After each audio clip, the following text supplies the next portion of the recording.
Veteran reporter Bob Woodward is the associate editor at the Washington Post. He joins us from Washington now. Bob, good morning. So much to discuss. Morning.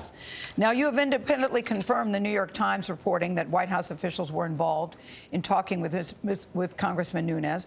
What can you tell us about the documents that they saw, and what is the significance of those documents?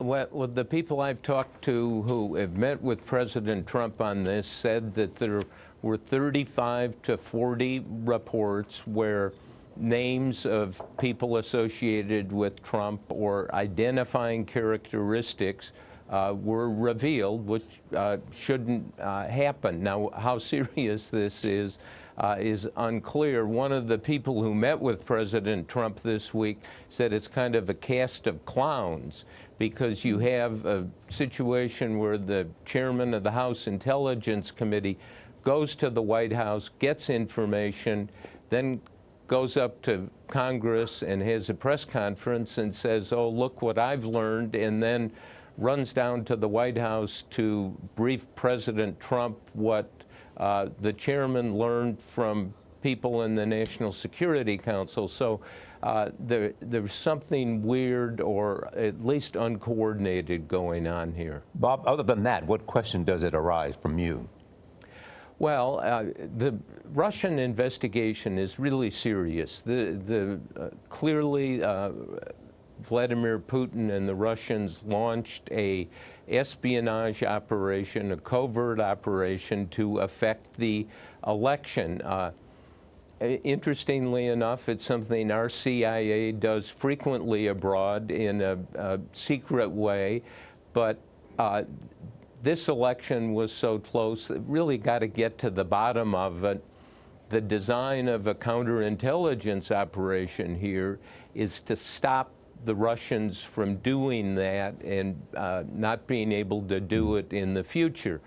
Whether there are crimes involved here, the question then becomes, were Trump associates or people involved in a coordinating way? And that's what the FBI is looking at. Bob, when we talk about the gravity of the situation at hand in yesterday's Senate Intelligence Committee hearings, Mark Warner, the senator, spoke about a misinformation campaign spreading fake news in up to, I think, several key states during the election. We're talking about 15,000 operatives who may have been involved in a broader campaign of misinformation. Do you think the public is aware enough about what may have happened and that there is a sufficient amount of alarm in terms of these investigations? Well, I think the Senate investigation is very serious. They're working together. At this point, they're making it bipartisan.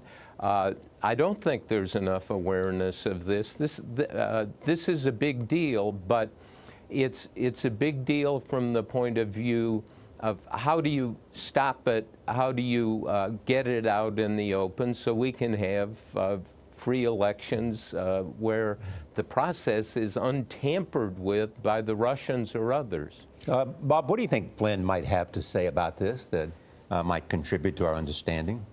Well, key player. I know Flynn a little bit, talked to him in January, and he insists that the whole approach by President Trump in Russia is kind of a two-track strategy. Reach out to Putin, but also doing some very tough things with our military that Putin is going to hate. So the real policy here is yet to emerge.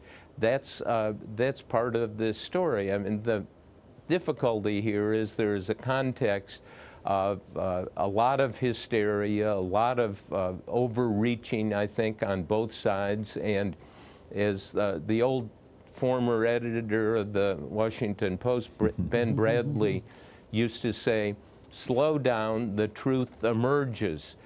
In the internet age, with all the tweets and so forth, that's very difficult. Well, talking about the truth emerging, in Norah's interview with Paul Ryan, he used the term whistleblower to describe the source involved. What do you make of the use of that word in this circumstance, given what you know? Yeah, I don't think it's the case. This is somebody on the National Security Council staff. My paper is reported and confirmed and expanded on what the New York Times said here. it's a very strange idea, as I said, that you would get information from the White House and then have to go Yes. down and brief the president on Yes.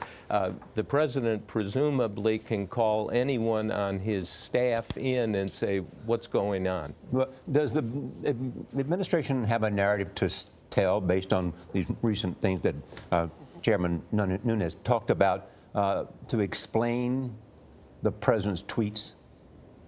I haven't seen it, and that's, of course, what's going to happen. If you go back to fumbled investigations like in Watergate, where the White House and President Nixon were covering up, some other times, I think the White House and other administrations has said, oh, there's this investigation, it's serious business, let's do our own inquiry and get the facts out. That's what President Trump should do here, unless the facts are going to be extremely damaging. But transparency is always the answer.